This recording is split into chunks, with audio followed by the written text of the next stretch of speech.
Hi, I'm Paul Haydocy with Road Adventures, and today I'm going to show you how to utilize your air conditioning and furnace.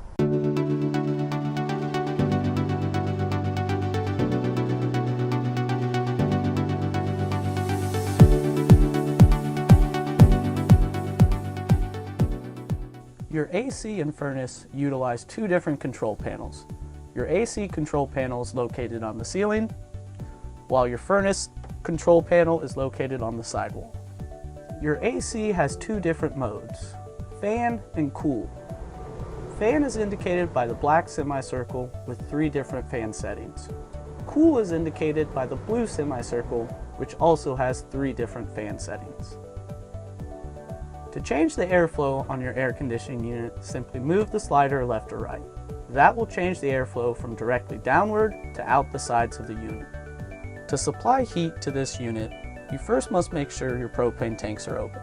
Once your propane tanks are open, simply push the top lever to the left. Once you hear the fan start going, simply move the bottom lever to the left or right for your desired temperature, with the furthest to the right being the warmest setting. Thanks for watching. To check out more how-to videos, visit our YouTube page or go to roadadventures.com and start planning your next Great American Getaway.